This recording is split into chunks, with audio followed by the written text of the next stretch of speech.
Hi everyone, my name's Ebony and welcome to another video. Think I know you better to forget her. Certain people made for running.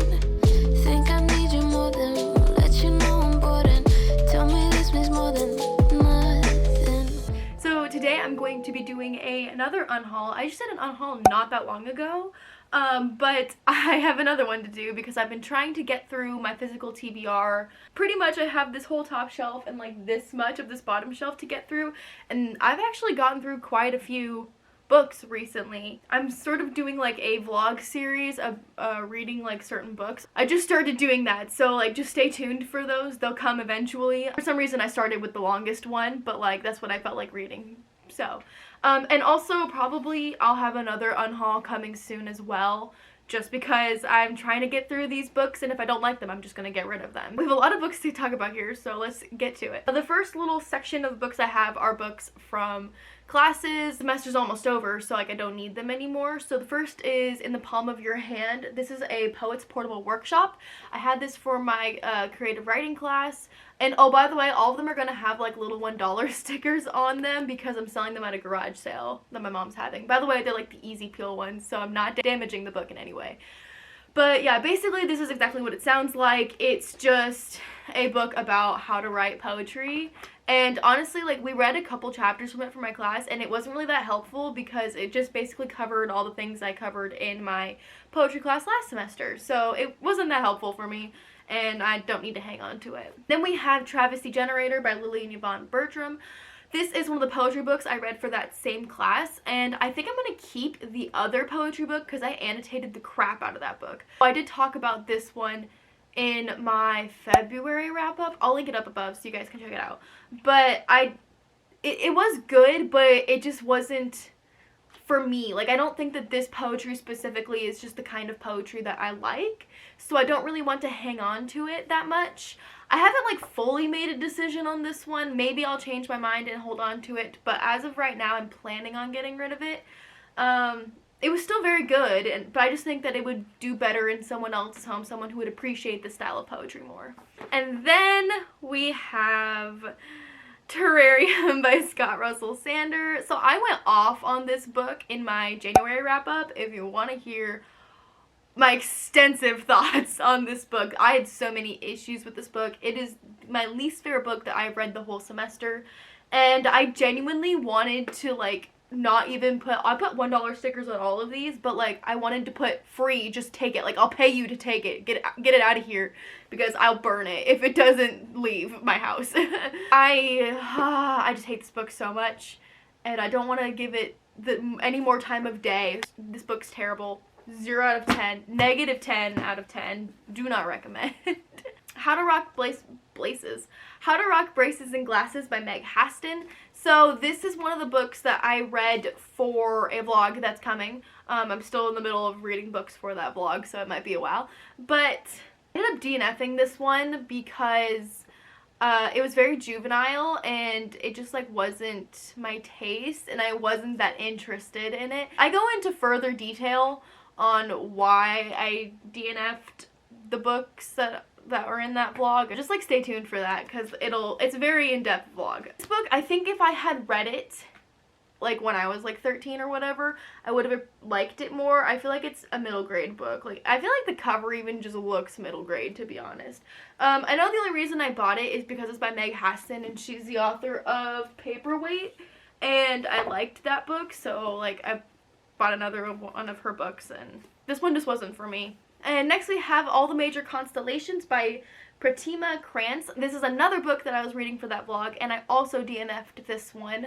I think my biggest reason for DNFing it is because the main character was really creepy and like had like this really toxic crush on this one girl, and I was like not vibing with it. I will say like the book itself is built like it's very sturdy book. Like the dust jacket is made out of like a really thick and like pleasing material, and the pages are really thick too. So like it kind of made me sad that I DNF'd it because like the aesthetic of this book I really like, plus the cover is really pretty. but the content was not up to my standard. And then we have The Night We Said Yes by Lauren Gabaldi. I actually read this one for the same vlog. This is Nicole from Nicole Reads, like one of her favorite books from when she was a teenager. And so I like had higher hopes for this one going in because Nicole said that she really liked it. And while it wasn't life-changing and the story was, you know, the same story you hear all the time, it still was like pretty fun and like very cute. It very barely passes the Bechdel test, which if you don't know, that's a test of any books or media, movies that has to have two female characters who both have names, and those two characters have to talk to each other about something that doesn't have to do with boys. And you'd actually be surprised at how many movies and books fail the Bechdel test. And so this one, I think there was like one or two conversations that wasn't like talking about the current boys they're dating or the past boys they've dated or what's going on with what's his face, Matt, which is like the main love interest. So yeah, that kind of like rubbed me the wrong way because it's like very anti-feminist, but at the same time, I don't know, it was just like light and fluffy, you know. I'm probably not gonna remember it in 2 years, but I don't know, it wasn't like an entire waste of my time, if that makes sense. But I don't plan on rereading it. It's not something that I want to keep, so I'm passing it on to the next person. I'm actually kind of sad that I didn't like this book more because I bought it when I was in California with my boyfriend and his family 2 years ago, and I don't know, it's kind of like I've kind of gotten to this habit of like when I go travel, I like buy a book from that place. So it's kind of sad that I don't want to keep it because now I don't have like my souvenir, but I mean, that's okay. And next we have Girl in Pieces by Kathleen Glasgow. I'm not 100% sure on this book because, I mean, it was still good, but it wasn't what I was expecting at all. And it was kind of dense, honestly. It took me a long time to read it. So, like, I don't know, I'm just not sure if this is one that I want to keep or not. Like, I liked the mental health rep, but I didn't like where the story went. Like, in the beginning, she's at, like, a mental health hospital and trying to, like, get better, and then she leaves and then goes and does all this crazy stuff, and I'm like, I don't know, I just would have preferred, I think, if she had stayed there longer and got more treatment. It just went weird ways that I wasn't expecting, and I don't know, like, I did not like it. I just don't know if I'd ever reread it, and I don't know if I want to keep it. So, like, I have it on this pile. This is another book that I might change my mind on. There's no sticker on it, and that's why. I'm sort of, like, putting it on my pile as sort of, like, a limbo of, like, I don't want to keep it on my shelves, but I'm not sure if I want to get rid of it, and, like, seeing how I feel. If, like, I get the urge to keep it, then maybe I will. But for right now, it's in the pile. And that also goes for the next two books on here. So the first one is this Lullaby by Sarah Dessen. I talked about this in my tier rank video, where it's actually this book and then this Sarah Dessen book, which I'll get to in a minute. I read them both last summer, and I can't remember which one was which, like what things happened in which book. The only thing I remember about this one is I think that her dad wrote a song for her, I think. And so, I don't know, I just like, it didn't stick with me at all. And I think even if I did want to reread either of these books, and this also goes for Girl in Pieces too, I probably would reread the audiobook and not the physical book, because, I mean, I read all three of these on audiobook originally anyway, and so I just don't think that there's a need for me to keep them on my shelf when, even if I do reread them, I'm not going to read them physically anyway. And they're kind of just taking up space. They're not books that I super loved. I didn't hate them, but, like, they were just, like, average, and I don't think I have space for books that I didn't really, really enjoy on my shelf, because my shelf isn't that big, and I work at a bookstore, so I'm going to be acquiring a lot of books. I don't know, someday I would love to have, like, a giant library in, like, my house. That would be amazing. And so maybe then I would keep books like this that were just average, but right now, I'm with moving between dorms all the time. I'm probably going to have to move at least 2 times this summer, and also, like, I don't have a permanent place to live, and this is the only bookshelf. I mean, I have a bookshelf at home, but that one is full. Like, I can't really fit that much more on that shelf. So this is really my only bookshelf that I can add to, and I just, like, don't have the space for books that weren't amazing. Right now, I think I'm going to get rid of them, or I plan to get rid of them. The next book is The Truth About Forever, also by Sarah Dessen. Honestly, I don't remember anything from this book, because I think what I do remember is just from this lullaby, but I can't remember for sure. Like, I literally have to read the synopsis because I don't... Oh, she works at a catering job. But then I get confused because I'm pretty sure the main character in Once and For All by Sarah Dessen is also a caterer, or maybe she's a wedding planner. I'm not sure. Like, I'm just so confused. I like Sarah Dessen's books, and they're very fluffy and fun, but, like, they do not stick with me at all. The story is not, like, revolutionary to the point where I will remember what happened. Okay, the next one was another book I DNF'd, and that was Thou Shalt Not Road Trip by Anthony John. In the vlog that I read this for, I, like, did a bit of a rant on this book. I also ranted about it on Goodreads, so I guess you could find it there. I did not like this book at all. I read it. By page 15, I was like, this is going to be a DNF. This is not for me. I did read to page 50, but, like, yeah, I was like, no, this isn't working. Basically, the main character is the author of some, like, religious book that only came out a week ago as of the timeline of the book, and literally it's, like, on the bestseller list. Everybody's raving about it. He got recognized by a bunch of people, like, at the airport and at, like, cafes and stuff, and they're like, oh my gosh, you're the author of that one book. I'm like, I very rarely know what my favorite authors look like.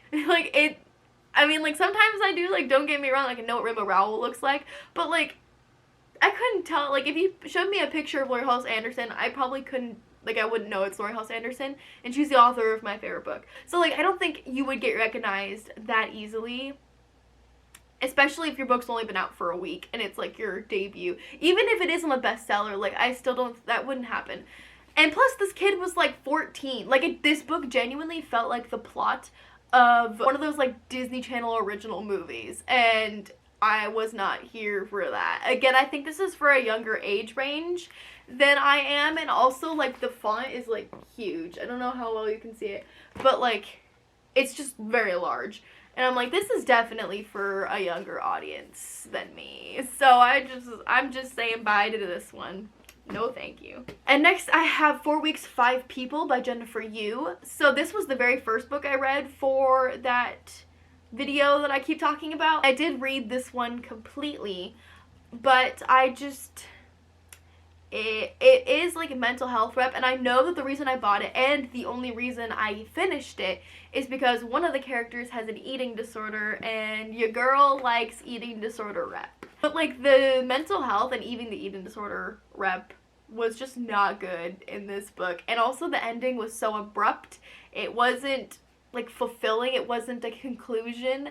And it wasn't good for anyone involved in the story, I don't think. Look out for the vlog, because I talk about this book a lot in that, because I sort of went off on this one too. And then we have Miles from Nowhere by Amy Clipston. So I didn't read this book or anything, I just have it. But that is because I was pulling a Jess from Verity Books, and I bought the third book in a series without realizing it was the third book in the series. And so, I don't know, it looks fun, it looks summery and pretty, but I'm not going to read the first 2 books just to get to this one. Like, I don't have the time for it, especially when I've never heard anybody talk about this book. Because of that, I'm going to have to say farewell to that book. And the last book on here, and probably the most surprising, is Blood Promise by Rochelle Mead. Now, whoa, before you freak out, the only reason I'm getting rid of this book, my mother, while I was reading this book with my boyfriend, my mom found it in my room, like when we had gone back to visit. Will and I went to Walmart, and my mom found it in my room, and thought it would be funny to, like, set up the book, like, open it up and set it, and, like, take pictures and be like, haha, I'm touching your book, blah, blah, blah, blah, blah. And in the process of doing that, she cracked the spine. Giant old crack right there. I don't know. Look at that. Look at that giant crack. It's freaking huge. And also, like, even the page that she opened to, like, the book will, like, automatically open to that. Oh, no, it won't do it, of course. But you know what I mean. Like, it's just gonna, like, oh, there it goes. Yep, there's the page that she cracked. So, and I was furious. I was crying. Because, well, this book is part of a bigger box set that I have of the Vampire Academy series, and they're beautiful. They were a gift from Lexi, and I love them so much, and I take very good care of them, especially since we're rereading, and Will and I are reading together, and I'm like, don't open the book too far, don't crack the spine, like, as we're reading, constantly yelling at him about it. And then she went and did that, and I was so upset. So she ended up buying me a replacement copy for my box set that does not have a cracked spine, and that book is at home. But this one I am going to get rid of since I don't really need 2 copies of Blood Promise, and, you know, maybe somebody will enjoy it, even if it has a cracked spine. And normally, like, don't get me wrong, I'm not one of those people who are like, if it has a cracked spine, I immediately have to get rid of it. Like, if it's torn, gotta go. Like, that's not who I am. Like, especially for books that I bought, like, secondhand, like, you know, whatever. Like, look at my copy of The Selection. Look at it. It's got, like, a giant rip. And, like, it's just so torn. This is actually an arc of The Selection. I found this at, like, Goodwill. Like, if it's just, like, a cheap book that I just found and I want to give a shot, like, that's fine. Like, and I just got it secondhand. This was a box set that was very expensive, I know, and beautiful and so complete. And it is also, like, my favorite series. And so, like, that, like, it really holds a special place for me. But anyway, unfortunately, I have to get rid of this one. So that's all the books I'm unhauling today. I will probably have another unhaul soon as I get through some of these unread books on my TBR. And also, I'm just kind of trying to do, like, a bookshelf cleanse or whatever. So that way I don't have to move as many books when I move in, like, a month, less than a month. So, like, I'm just trying to get through as many books as possible and really, like, figure out what books I want to keep, so I'm not having to move so many books. But anyway, thank you all so much for watching this video. If you liked it, make sure you're subscribed down below so you don't miss any future videos from me. And make sure you stay tuned for that vlog that's coming, because I think it's going to be a fun one. If you want to follow me on social media, all my links are in the description box down below as always. Thank you all so much for watching. I hope you enjoyed, and I will see you in the next one. Bye! All you see is black.